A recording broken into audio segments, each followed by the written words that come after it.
To quote someone else, the future is rushing at us. How are we preparing our kids in a good way in a robotic world? How are we preparing our kids in the 21st century? I think this is a huge challenge because it's rushing at us faster than we realize.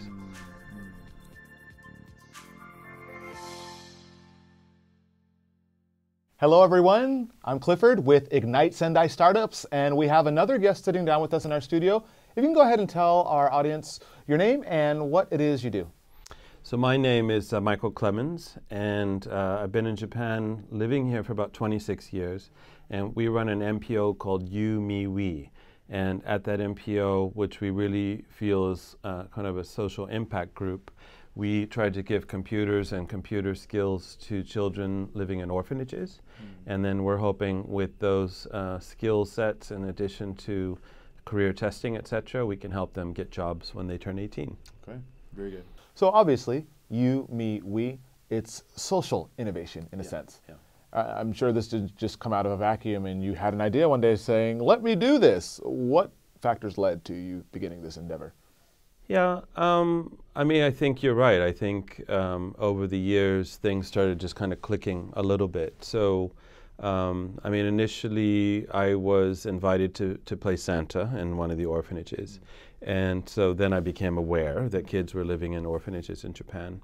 And I think even though, you know, we had good intentions on, I think every kid should have their own device, I think as time went on, I started to really actually back up from what we were doing and try to go back to previous experiences I had and then kind of bring those to the equation, which is to say, you know, who cares? I mean, who cares about giving kids computers? And I think the answer is, well, I mean, if you give them a computer or you give them training that will lead them somewhere, obviously that matters. But, you know, really stepping back from Japan, where I've been my whole adult life, where I probably will continue to be, plus I also have my own children.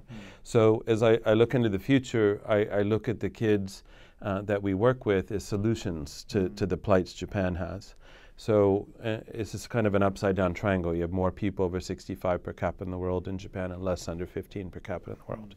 And so the reality is the kids that we are focused on, I feel, are going into what I call a sweet spot. I mean, they're going to decide what they want to do. They're not going to wonder whether someone wants to hire them because everybody's going to want to hire them. I think 97% of the freshmen were hired this year.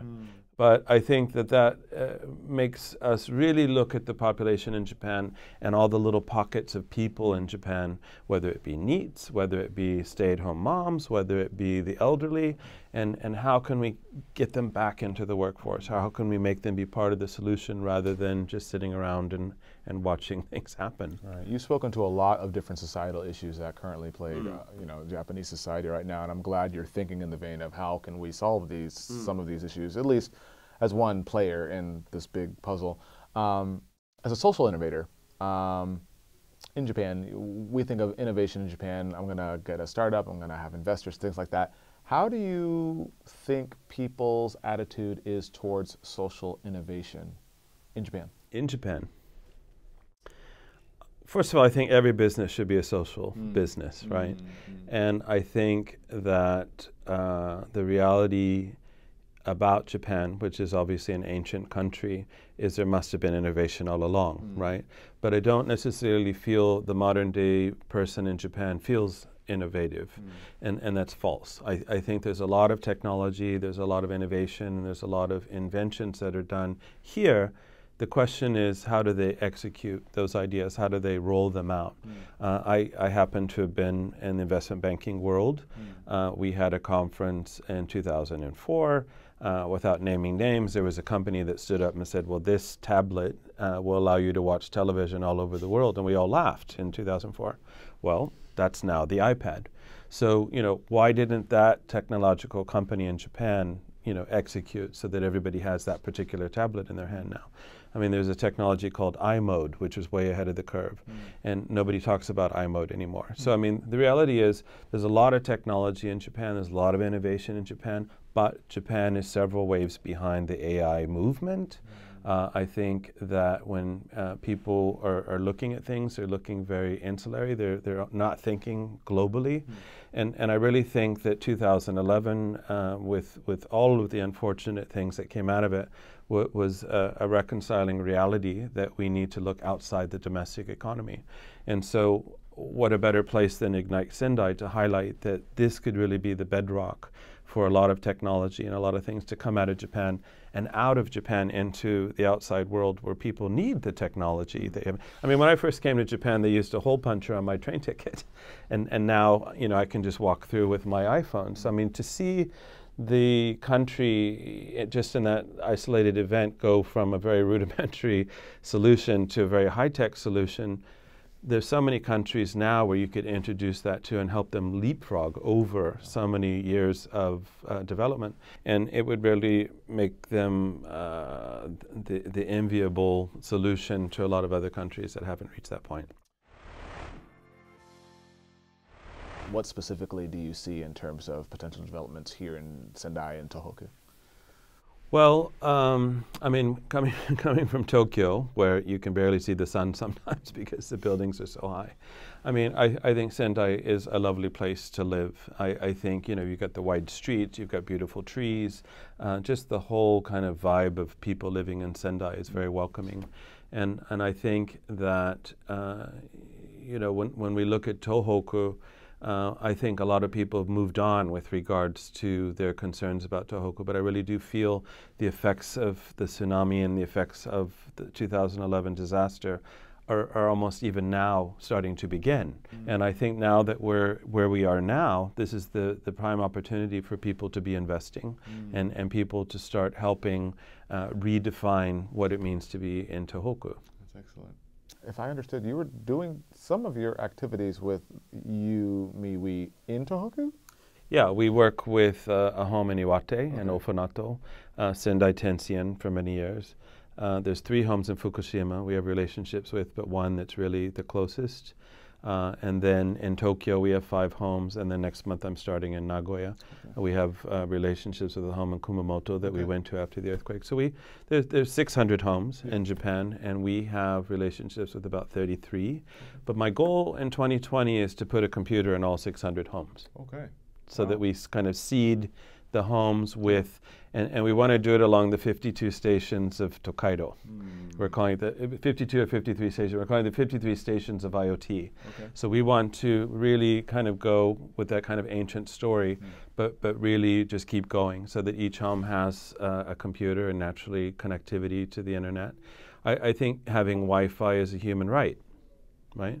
And so, you know, previously if people thought, well, I don't have money, I can't go to school, or I didn't get into school, so I can't go to school, I think that's nonsense. I think we're living in an information society now, and you just need connectivity to the internet.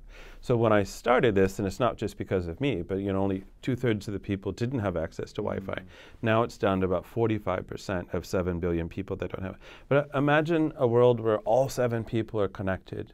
And like with Mizuguchi-san this morning, imagine if we were all feeling the same things that each other were feeling. Imagine if it wasn't just digital sight and digital sound, but digital touch. And it just keeps going. And the conversation with 5G that's coming our way. I mean, to quote someone else, the future is rushing at us.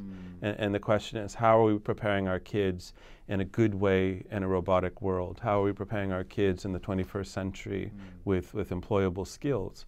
And I think this is a huge challenge because it's rushing at us faster than we realize. You mentioned, you know, all business should be in some essence like social innovation. And my question would be, for future entrepreneurs, innovators, what advice would you have for them doing business here? Well, I think most businesses should always start with the question, what problem are they trying to solve, right? And I think if they can step back and be empathetic to a lot of situations around them, they can probably find solutions for people that even the people that need them don't realize. And so I think, you know, with the use of technology, it's really creating, first of all, more jobs than taking away, actually. But I think if people really embrace it, it really would improve your life. I mean, the whole introduction of the internet many years ago was supposed to be this panacea of solutions. And I really feel that as human beings, we haven't really gone to the extent that we could by being connected this way.